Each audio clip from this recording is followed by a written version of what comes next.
Do I actually buy a house for myself and then later on only move into property? Or should I just go into property investing once and for all? Credit also has a particular limitation in terms of how much you are actually earning right now. That is going to actually make my scaling process longer, because what's going to happen is that once I move into that home, then what? One of the most important things that the pandemic actually exposed is that one income doesn't actually do. Hey there. Hi everybody, you are tuned into Non-Wealth. My name is Nell. And my name is Lebo. Today we have an interesting topic as usual. Today we're actually speaking about, should I actually buy an investment property before I actually buy a property for myself? I mean, that's an interesting question that most of the time when somebody's about to go into property investing, they'll ask, do I actually buy a house for myself and then later on only move into property? Or should I just go into property investing once and for all, then see what it has for me? Most definitely, I'm sure now this is a question that a lot of people are actually asking, is that what do you mean by a property being an investment? Now, would you tell us from your particular perspective that what do we mean when we're speaking about this property, I'm actually buying it for investment purposes? I mean, just to simplify it in its most simplest terms, when I'm looking at a property for investment purposes, it simply must bring plus, which is cash flow, to us. That's when I know that I invested in this property as a business or as an investment, because it's bringing positive cash flow to me. Sure. I definitely agree with what you're saying. So now when you're speaking about an investment property, this is basically a property that's actually giving you cash flow. So this is a property that's actually giving you a monthly cash flow. So now according to non-wealth criteria, that doesn't actually qualify as an investment. So now for property to become an investment, it needs to actually be cash flowing positive. Yeah. So now let's go deeper into content, right? So now we're saying that should you actually buy? Let's first start by understanding that what is your bias. So now, do you think that people should actually start by buying their investment properties, or do you think people should first buy their own homes, then only should they buy the investment properties?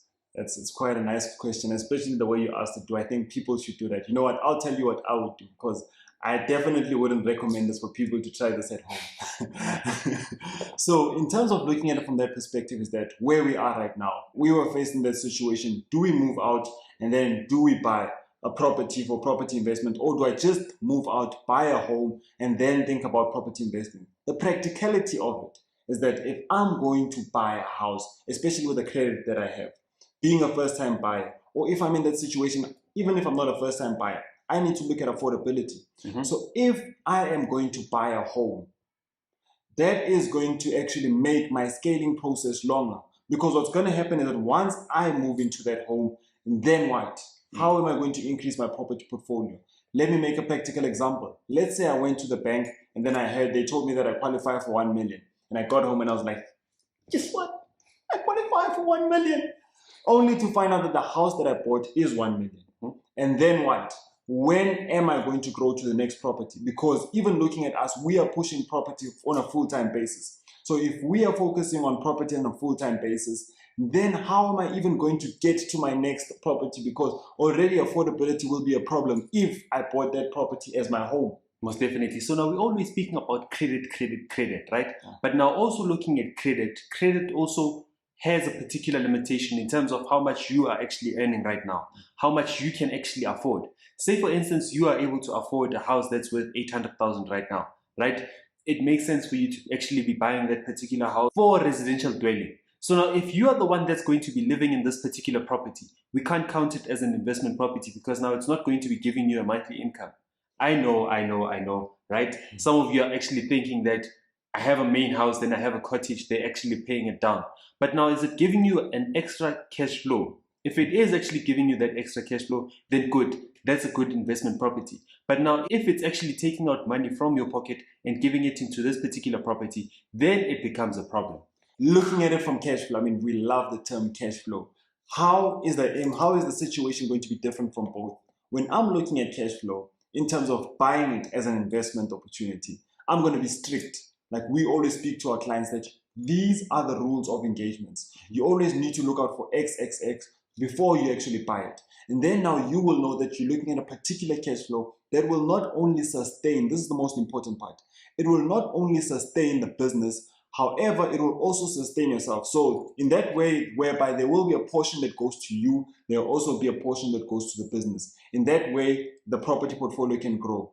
However, now when I'm looking at the other case whereby I bought a home, there is no cash flow that's coming to me from that investment. It's not an investment. I didn't buy it for investment purpose. So therefore, money will be going out. What that does directly, it's going to affect affordability, even when it comes to moving up. Affordability will be affected directly. So, what are your thoughts about that? Most definitely. So now when I'm looking at that particular point, right? Yeah. When you're looking at cash flow, one of the most important things that the pandemic actually exposed is that one income doesn't actually do it, right? So now say for instance, I'm going to be buying my particular property based on how much I'm actually earning at work right now, right?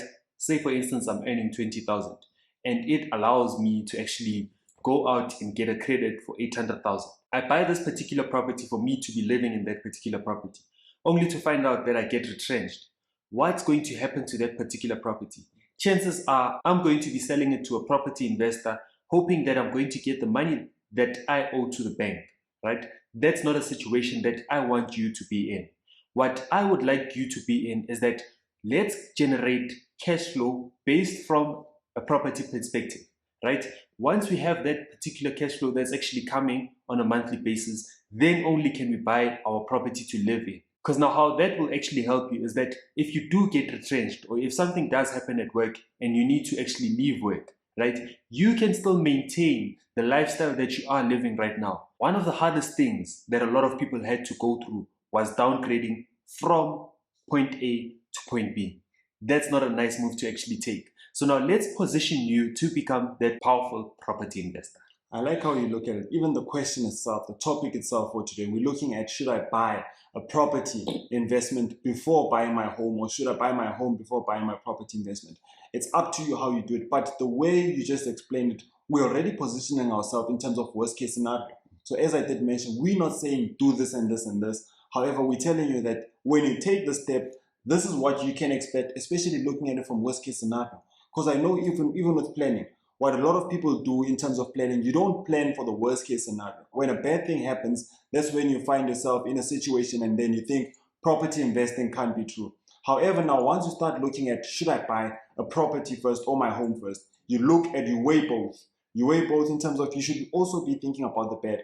So once you also consider the bad, you can also think about the good. Because I can tell you right now, even scaling will become a problem with regards to buying it first instead of buying your property first, instead of buying your property investment first. Because already if you do not buy a correct property investment, scaling will be a problem.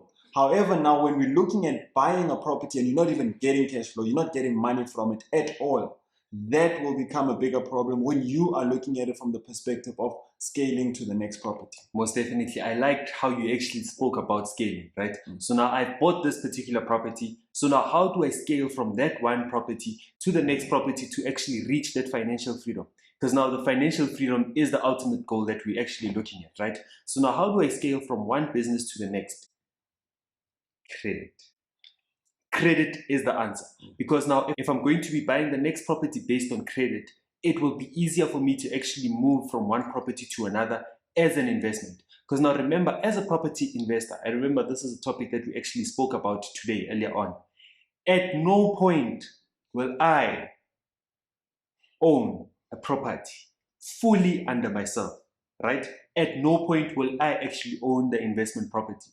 What I'm actually looking at is that I'm actually looking at controlling this particular property. So now I'm the one that will be controlling what's going on in this particular property. I will be the one that's controlling the cash flow that comes with this particular property. All I am actually looking at with the bank is that the bank will be my partner, and then I will be the person that will actually be buying this particular property. In that way, I'm able to actually scale faster. Rather than buying a property cash, holding on to that particular property until I move on to the next property, I need to save that 1 million again to move on to that particular property. Today's topic is quite deep. For me, what it raises is that we need to be conscious of our spending habits, especially when it comes to credit. Because at the end of the day, that is what is going to impact how am I going to scale up? How am I going to move from one property to the next? Even if I did buy my home as an investment, but now how am I going to use credit so that I move to the next property? Because We're not saying that where once you buy your first home, moving on to the next property as an investment is close to impossible. It is possible, however, you need to understand the relationship between cash flow, credit, and the option that you took. So if you took the option of buying a home, then already you know that there won't be any cash flow coming in from that property. How will that actually affect your affordability? How will that affect your credit in terms of moving to the next? So that before you even take a decision, or if you have taken that decision, that's when you need to be consciously aware. That's where you need to be consciously aware of your credit score and your affordability. How can you maneuver around that situation? Because refinancing is it's not a solution alone. Once you bought that property and you're like, you know what, I'll just refinance and move on to the next property. Because you find out that you buy a property that's not cash flow positive. And now you've got two properties. On paper, it's good. We're speaking to one of the guys in our network, and we're telling them we're talking about the back office and the front office. If I'm just focused on the front office in terms of from face value, I've got 4 properties. However, in the back office, it's not making financial sense. It will be hard to scale. It will be hard to scale my business as a whole, not even looking at scaling to the next property, but scaling the business as a whole. So it's very important you be consciously aware of your credit, affordability, and also cash flow.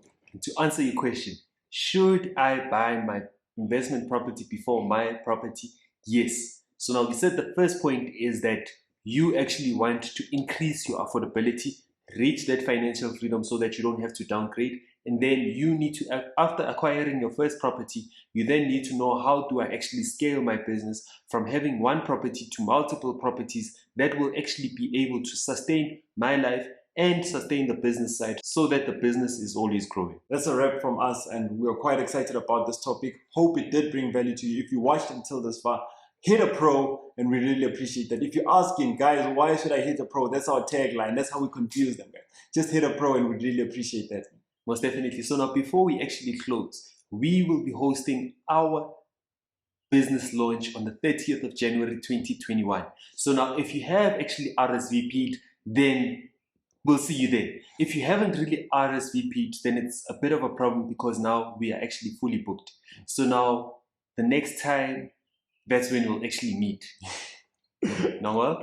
Signing out.